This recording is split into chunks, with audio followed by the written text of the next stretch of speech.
아무리 봐도 최종 고객이 돈을 못 번단 말이에요. 고객이 그걸로 신규 고객을 데리고 와서 매출 내는 속도보다 이상하게 그 원가가 더 커져 계속 비용 고객이 증가 돈을 속도. 잃어요. 그럼 그렇게 20년간 증자하면서 계속 키울 건가요? 그런 구조로만 가는 게 꼭 한국의 호재다라고는 생각하진 않아요. 안녕하십니까. 증시각도TV 시청자 여러분, 투자자 여러분 반갑습니다. 네, 자 우리 반도체 천재시죠. 반도체 제국의 미래 그리고 AI 시대 다시 시작하는 반도체 공부의 저자 정인선 작가님 모셨습니다. 어서 오십시오. 네, 안녕하세요. 네, 오랜만입니다. 안녕하세요. 네, 삼성전자 주주라서 요즘 굉장히 흥겹고 즐겁다.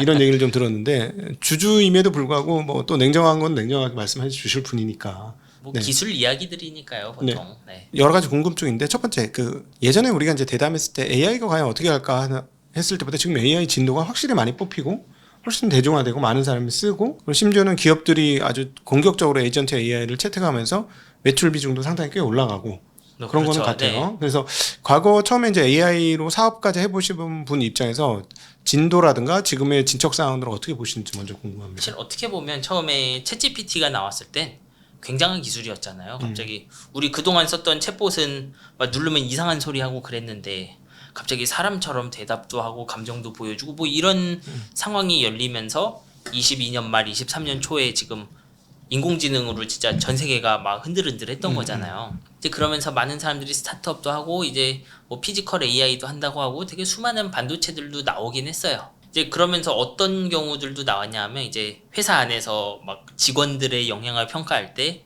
그 AI 그 토큰이라고 부르죠. 네. 보통 질문 한 단어, 답변 한 단어 이런 거 쓰는 단위를 뭐 인공지능 사용 단위를 토큰이라고 부르는데 토큰 많이 쓰는 걸로 뭐 점수를 매기겠다 뭐 이런 그렇죠. 것들도 있었어요. 메타나 우버나 네. 이랬던 건데 지금 사실 후퇴했죠. 네, 지금은 네. 이제 그 정도까지는 나오지 않죠.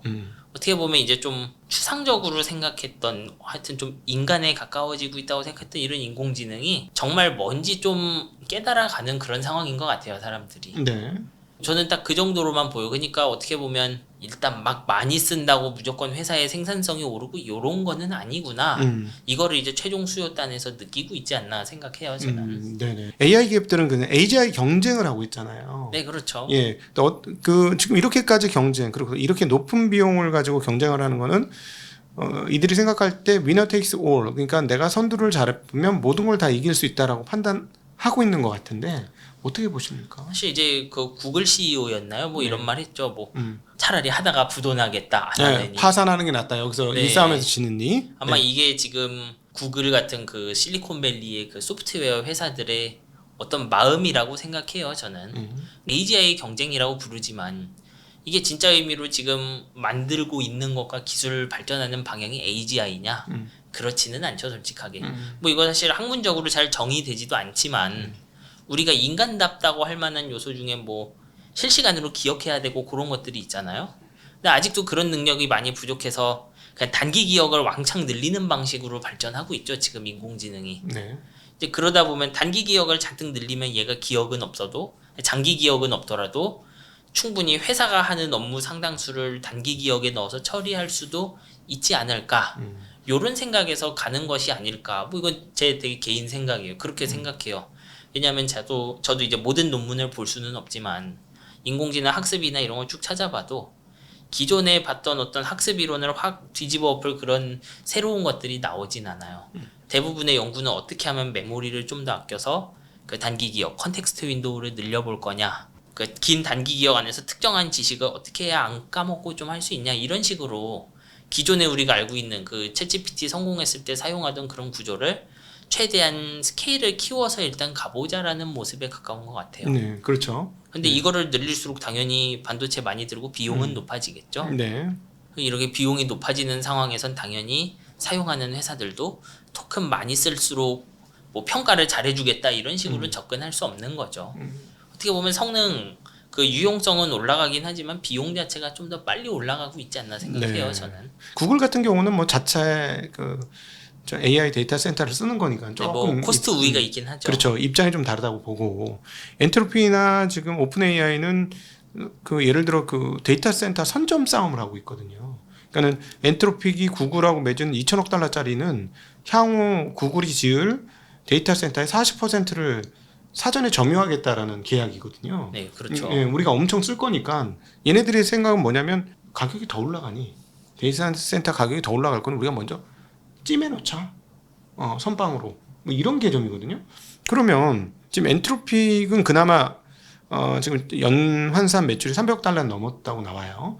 그리고 오펜AI 250억 달러에서 일단 머물고 있고 문제는 아까 구글이나 우버 같은 빅테크와 돈 진짜 잘 버는 회사가 그렇죠. 비용에 부담을 느꼈으면 세상에 비용에 부담을 안 느낄 회사가 어디 있겠느냐. 아니 사실 그 뭐 되게 큰 문제죠 그게. 그러니까 이런 회사들도 얼른 IPO해서 현금을 끌어당겨야 되는 거고 심지어 잘 버는 회사도 IPO 하자고 알파벳도 이제 추가로 주식을 발행한 거죠. 어떻게 네, 유상증자 네, 800억 달러.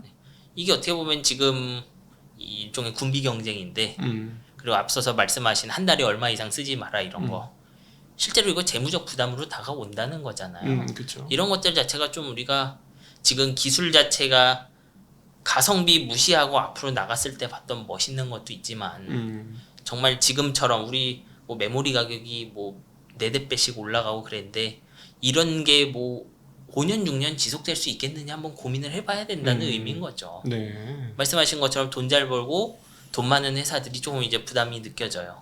사실은 조금이 아니겠죠. 많이 느끼고 있을 거라고요. 그러면 이 부담을 계속 늘리는 방향인데 메모리를 더 사는 건 그러면 그런 게 지속될 거냐? 사실은 가끔은 비판적으로 볼 필요도 있죠. 근데 그럼에도 불구하고 스케일 법칙을 깰 수 있는 방법은 지금 없어 보이는 거 아닙니까?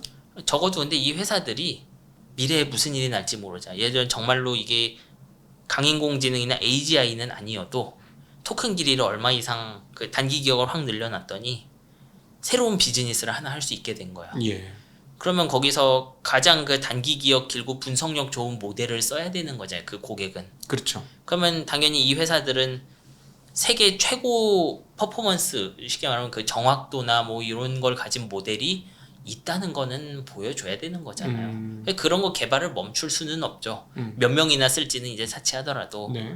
뭐 그런 면에서도 계속 투자가 이루어진다고 생각해요 지금은. 그러면 어떻게 보십니까? 사실은 빵 터지는 건 시장이 빵 터지고 네. 소위 말하는 매직 프라이스 그러니까 접근 가능성 있을 때 뭐 자동차 값이 2-3천만 원까지 떨어져야 사람들이 빵 모두가 자동차를 산다든가 그렇죠. TV 화면 가격이 200만 원대까지 떨어져야 대형 TV를 산다든가 매직 프라이스가 있거든요. 그렇죠. 근데 지금 얘네는 지금 매직 프라이스가 없는 거야 어떻게 보면. 왜냐하면 이 AI 쓰는 사람들이 되게 다양하잖아요. 예를 들면 이 각자 매직 프라이스가 있을 거예요. 그 회사 실리콘밸리의 어떤 구글 같은 회사의 대표다. 그러면 이 사람이 보는 프라이스는 이 인공지능 가격이 이걸 도입했을 때 사람을 몇 명 줄일 수 있냐 이런 걸 수도 있죠. 그러겠죠. 이런 사람들한테는 꽤 프라이스가 높을 거예요, 사실. 맞아요. 네. 왜냐면 1년에 4-5억씩 주는 사람들인데 그렇지. 뭐 서버 하나 비싸다고 해도 사람보다는 쌀 가능성이 있잖아요. 그렇죠. 그 만약에 실리콘밸리의 평균 연봉 뭐 예를 들어 한국 돈으로 5억씩 네. 하는데 서버렉 하나 쓰는데 5억인데 2명 줄일 수 있어.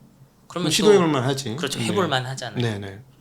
그러면 그런 사람들한테는 프라이스가 높고 이제 저 같은 그냥 구독이나 하는 사람들한테는 좀 가격이 낮겠죠. 실제로 이 재미니 같은 것도 그냥 요금을 대놓고 올릴 수는 없으니까 새로운 요금제 이런 거 놓고 기존 모델이 옛날보다 조금 그 덜 돌아간다든지 혹은 사용 횟수를 그 할당해 준다든지 이런 식으로 간접적으로 좀 다운그레이드 하잖아요 기존 요금제를. 아니 그런 측면에서 제가 보기엔 구글이 되게 강한. 왜냐하면 사용자의 어떤 분석을 하고 있으니 그쵸. 요금을 어떻게 해야 되는지 구글만큼 잘하는 애들은 없을 것 같다는 느낌이 많이 들어요. 그 진짜. 내부 생산성도 그 AI를 통한 내부 생산성도 가장 잘 알고 있을 거예요. 그렇지. 예를 들어 구글 스페이스 같은 데서 이것저것 쓰다 보면 아 얘네들이 지금 이걸 이렇게 쓰고 있고 인공지능이 여기까지 활용되고 있구나 분석이 분명히 되긴 할 것 같아요. 그렇죠. 그 안에서도 아마 좀 직원별로 효율성 줄 세우기가 되니까 그렇지. 조금 쓰고 잘하는 사람 많이 쓰는데 뭐 좀 허망한 사람 이런 거 보이겠죠. 그런 면에서는 되게 정보가 많은 회사는 뭐 유리하다고 생각해요. 이제 그게 승자가 됐을 때 지금 정말 돈 크게 벌 건지 아니면 메모리나 뭐 반도체 회사가 고마워로 갈 건지는 잘 모르겠어요. 저는. 그럼 잘못하면 구글이 다른 AI 저기 엔트로픽이나 오픈 AI를 잡아 당길 수도 있겠네. 뭐 그쪽에 수요를 가져갈 수도 있죠. 아니 그 말이 아니라 분명히 지금 제미나이는 좀 그렇게 비용을 많이 안 들이잖아요. 싼 편이겠죠. 싼 편이죠. 그러니까 뭐 소위 말해서 $20, $50 뭐 이런 정도니까. 근데 엔트로픽은 지금 $200, $500예요. 알겠어. 너희들이 더 좀 잘 만들어주는 거 알겠는데 네. 구글이 그거 대체제를 싼 $20, $50에 마련해주고 그거보다 조금 못하게 만들어주면은 얘네들이 더 이상 치고 나가기 어렵지 않겠느냐. 그러니까 원래 이런 게 다 어떻게 보면 락인 싸움인데요. 네. 그러니까 그런 엔트로픽이나 그 구글 마소가 아닌 회사들은요. 그래서 나름의 니치를 좀 초반에 개척한 곳들이 있어요. 예를 들면 우리 언어인공지능은 유달리 프로그래밍 코드를 잘 쓴다 이런 식으로. 네. 그럼 얘가 프로그래밍 코드 잘 고쳐주면요. 보통 이거 도입한 회사가 그 회사의 인공지능을 자기 회사 시스템에 결합을 해놔요. 그리고 이게 결합을 해놓으면 나중에 재민이가 뭐 한 우리는 월 절반 싸요 그런데 이미 이걸로 사람 많이 대체했잖아요. 그러면 이제 또 들어가기가 조금 힘들어지고 그런 식이죠. 지금 구글이 그 구글 드라이브 이런 거 해보면 마이크로소프트 클라우드보다 편한 점도 많은데 회사들 중에 네. 그 오피스 때문에 못 넘어가는 사람도 많아요. 그럴 수 있죠. 네. 그런 식의 그 뜬금없이 이제 돌뿌리 하나가 딱 걸려갖고 못 들어가는 경우들이 많거든요. 저는 지금 이제 마소나 구글이 아닌 회사들은 그런 쪽을 좀 열심히 개척하고 있지 않는가. 실제로 뭐 코덱스 이런 거 진출해도 기존에 쓰던 거 쓰는 경향이 있어요, 사람들은. 맞아요. 한 번 되면 내가 편하니까 바꾸기 왜냐하면 힘들지. 특정 인공지능이 그 이론상의 점수가 더 높다고 해도 제가 이미 인공지능 쓸 줄 알고 이걸로 제 업무를 많이 줄였다면 그렇지. 또 넘어갈 필요는 없는 거잖아요. 맞죠. 현장에서 이제 직접 AI 기업도 한번 해보셨습니다만 인력을 많이 줄일 수 있다고 보셔요? 그런 회사도 있고 아닌 회사도 있죠, 사실. 어. 사실 인력을 많이 줄일 수 있는 회사냐 아니냐는 그 자기 업무 프로세스를 얼마나 인공지능으로 일부 대체 가능하게 만들었냐가 훨씬 중요해요. 네. 인간 비서랑 일한다고 생각하면 편해요. 회사 대표가 이제 인간 비서랑 일을 하는데 한 사람은 국어사전이에요. 이 국어사전 안에서 좀 긍정적인 단어 10개만 찾아와라 라고 줄 수도 있고 어떤 사람은 그냥 도서관 안에 가갖고 이 안에서 긍정적인 한국어 단어 찾아와 그러면은 한국어 사전부터 다 찾아야 되겠죠. 그렇죠. 그래서 AI로 얼마나 대체할 수 있냐는 사실 개별 회사의 AI 이해도에 달려있는 경우가 많아요. 네. 새로운 기술 나오고 기술에 적응해왔던 과거의 사례들을 보면 그 안에서도 결국 이해도 높은 회사가 AI 적용해갖고 확 치고 나가는 형태가 될 거라고 생각해요, 저는. 정 작가님 얘기한 걸로 따져보면 지금 CPU가 다시 등장하기 시작했잖아요. 아, 예. 결국 그럼 CPU가 등장했다는 건 생각하고 고민해서 좀 셀렉을 해가지고 데이터 값을 셀렉을 해서 데이터를 좀 줄이면서 가겠다라는 의도가 있는 거 아닌가? 그 이제 두 가지죠. CPU는 기본적으로 그 HBM 아닌 일반 DRAM 용량 뻥튀기 하는 역할로 쓰이고요. 그리고 그 다음에는 AI에게 데이터 먹일 때 그 데이터를 한번 찾아야 되잖아요. 그렇지. 아까 뭐 AI한테 뭐 국어사전 주고 단어 찾으라고 한댔죠. 그러면 국어사전 찾아오긴 해야 될 거 아니에요. 그거 찾는 역할도 하죠. 네. 근데 기본적으로는 그런 거 잘 찾아줘도 좀 영민하게 질문 못하면은 안 될 가능성도 높아요. 지금 사실 젠슨왕이 하고 있는 거는 여전히 스케일링업이잖아요. 뭐 그렇죠. 이건 베라 루빈도 그렇고, 근데 뭐 베라 루빈 쓰면 훨씬 더 실질적으로는 값어치가 더 높아진다, 속도도 엄청나게 빨라지고 막 뭐 그래서 오죽 했으면 이제 열이 너무 많으니까 무조건 액침 냉각이고, 뭐 그래야죠. 그 데이터 센터에 800V 끌고 와야 되고 뭐 이런 상황인데 최근에 수스케버 그 유명한 수스케버가 조금 영리해져야 될 것 같아. 뭐 이런 얘기를 쓱 한번 던졌어요. 수스케버는 엔비디아 얘기는 아닌 건데 엔비디아 입장과 우리나라 입장에서 제일 좋은 거는 지금까지 왔던 스케일링업만 계속하면 최고 좋잖아요. 사실 그건 생각하기 나름이죠. 우리가 이렇게 스케일만 올라가는 건 좋은데 아무리 봐도 최종 고객이 돈을 못 번단 말이에요.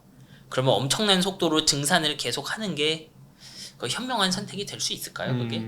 그건 또 아니잖아요. 왜냐하면 네.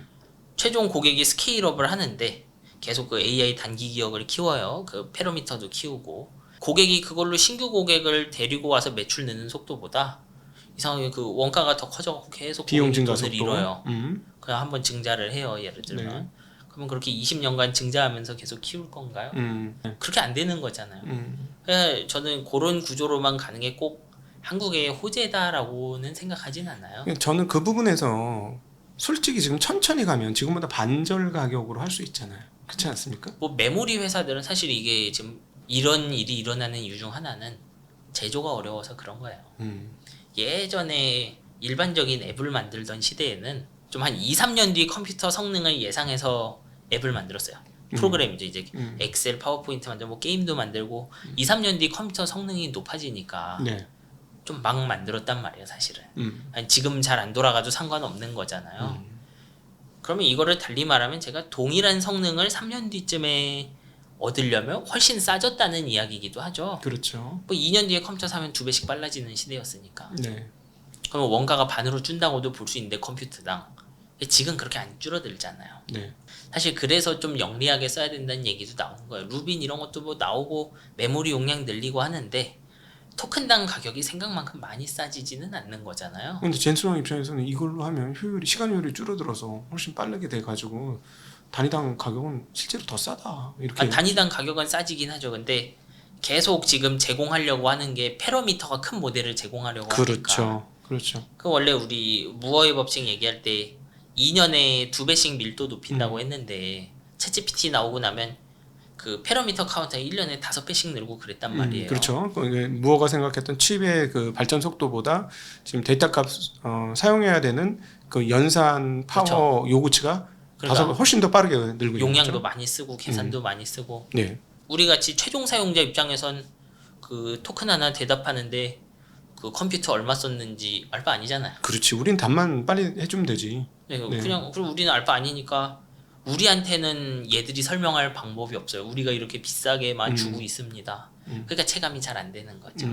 그리고 실제로 그게 문제기도 하고요. 네. 그러면은 뭐 스스케버가 얘기한 것처럼 영리한 AI가 나오면 사실은 스케일링이 상당히 타격을 받을 수도 있잖아요. 근데 지금은 그러지 않을 것 같지 않습니까? 제가 보니까 증자를 하는 거 봐서도 앞으로 한 1, 2년은 그냥 계속 고인 것 같은데 스케일링으로. 왜냐하면 딱히 대안이 안 떠오르니까죠. 네네. 예를 들면 지금 이런 기술들은 나오죠. 예전에는 어떤 터보 퀀트처럼 그 컨텍스트 윈도우 하나 토큰 하나당 사용하는 메모리를 n분의 1로 줄이고 이런 기술들은 나오고 있잖아요. 네. 근데 그럼에도 불구하고 지금 코스트 너무 높은 거죠. 네.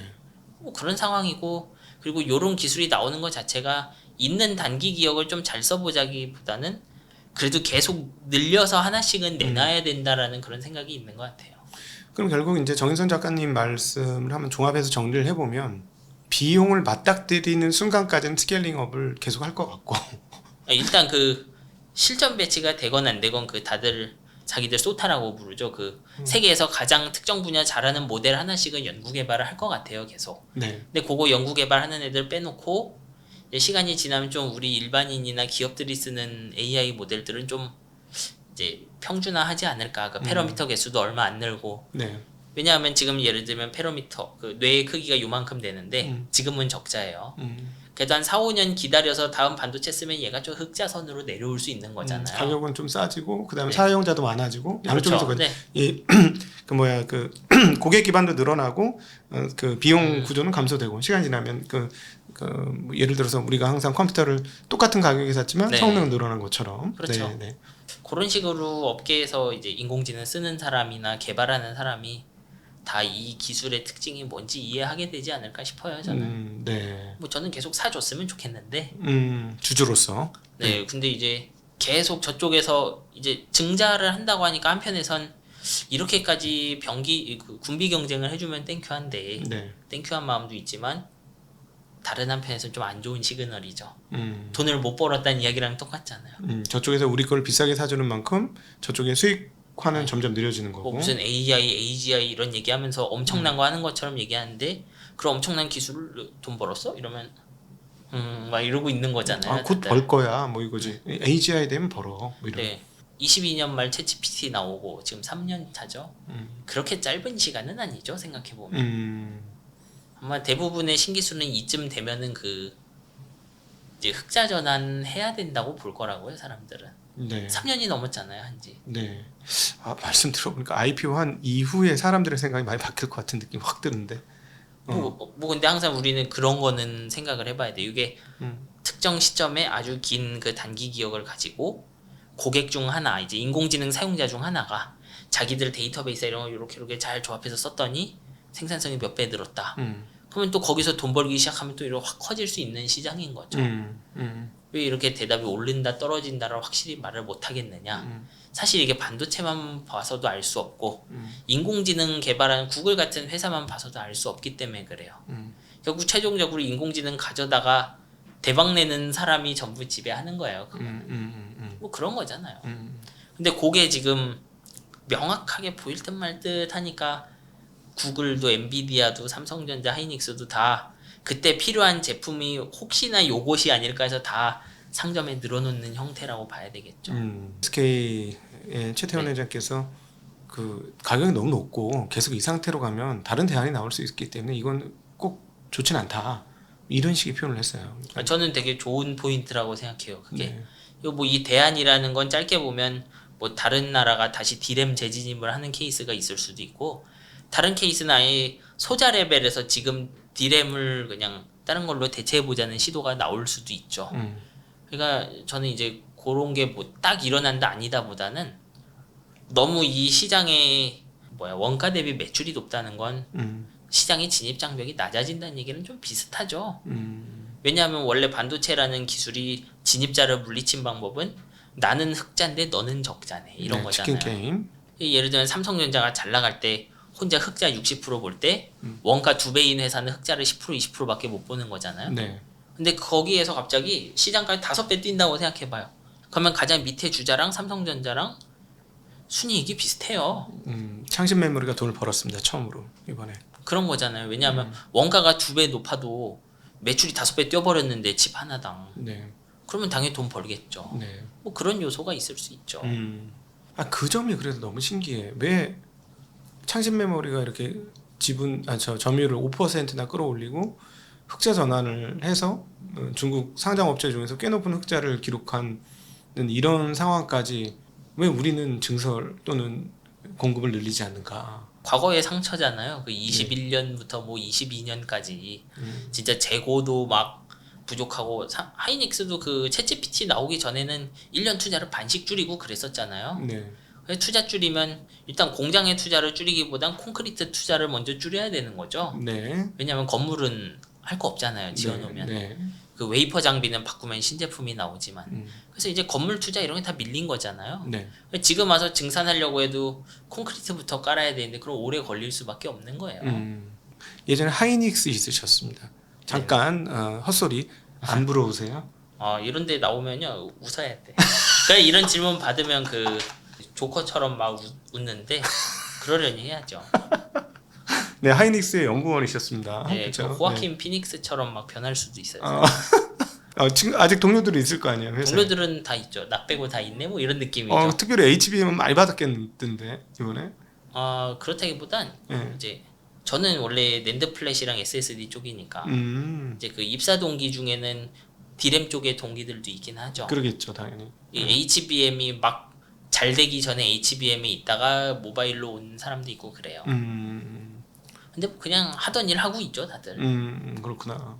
증설 스케줄도 저희보다 조금 더 잘 아실 테니까 저희는 한 28년도부터는 본격 증설 아니냐 보고 있는데 어떻게 보고 계십니까? 뭐 이건 저도 내부 사정은 잘 모르는데 어차피 하이닉스는 지금 상황에서는 용인이 지어지기 전까지는 새로 들어갈 데가 없잖아요. 공간이 물리적으로. 네, 뭐 할 수 있는 건 조금은 있죠. 이제 우시랑 원래 같이 일하던 데서 우시의 공정을 따로 분리하고 원래 그 10나노 4세대 하던 거 막 이렇게 좀 칩을 바꾸고 할 수는 있죠. 네. 그러니까 여기는 전환 투자 정도는 할 수 있죠. 근데 이제 용인이 아마 그래서 28년 얘기를 하는 걸 거예요. 용인 완성되는 시점이니까. 네네. 그럼 그때 돼야 그 웨이퍼 물량이 확 늘어나는 구조겠죠. 삼성전자는 평택이 있으니까 좀 더 빠를 거고. 이제 숙제를 한참 안 했던 마이크로는 지금 견적이 잘 안 나오고. 그래서 그 회사 그 대만에 있는 그 안쓰루 공장 하나 인수했잖아요. 근데 언제 뜯어서 걷다 장비를 넣을 거냐 이거죠. LCD 공장 하나 인수했습니다. 예. 지금 당장 마이크론 쓸 수 있는 히로시마밖에 없을 거예요. 네. 그나마도 그렇게 공장을 작게 사게 되면 그 장비 쓰는 게 힘들어요 좀. 네. 마이크론은 원래 작은 공장이 많은 구조여서 EUV 도입이 좀 늦은 감도 있어요. 네네네. 그러니까 회사의 과거 경영 전략 때문에 기술 개발 방향이 바뀐 케이스라고 봐야 되겠죠 아마도. 근데 이제 10나노 6세대에서 EUV 써야 되는데 EUV 쓸 만한 공간이 많지 않잖아요 회사에. 그 EUV용으로 지은 건물이어야 EUV를 쓰는데 네. 그런 건물을 어디서 사올 수 있는 게 아니잖아요. 네네. 그렇죠. 왜냐하면 과거의 디스플레이나 과거 반도체 건물이었던 건 옛날 공정을 써왔죠. 그러니까 EUV 들어갈 공간 이런 건 좀 부족할 거예요. EUV가 규모가 엄청나게 크다면서요? 근데 EUV는 좀 이런 느낌이에요. 우리 노광기 네. 그 과거에 썼던 그 ARF 이멀전 장비들, 음. 그 액침 장비라고 하죠. 그런 건 그래도 사람 정도 키 느낌이라고 하면은 EUV는 방 하나 정도 돼요. 네. 그냥 벌써 그런 장비들이 들어가기 시작하면 공장의 레이아웃이 확 달라지죠. 네, 네. 그런 데서 페널티를 좀 받고 있는 거죠, 마이크로. 네. 그러니까 증산 여력이 업계 전체적으로 많지 않다고 보는 거죠. 네, 네. 예. 뭐 낸드도 그래요. 그 키옥시아 이런데 그게 엄청 힘들었잖아요, 몇 년간. 그렇죠. 낸드만 하는 회사는 디램 있는 회사보다 훨씬 힘들었어요. 네, 네. 그러면 어디다가 더 지을 거냐 이런 거죠. 자, 여기서 이제 여러분이 힌트를 좀 얻으시면 좋을 것 같습니다. 저희가 이제 답을 정해서 말씀드리는 곳은 아니고 생각할 수 있는 거리를 만들어 드리는 거고 정인성 작가님 특별히 더 그러니까요. 요 이야기를 듣고 이렇게 생각을 좀 조합을 해보시면 도움이 될 것 같습니다.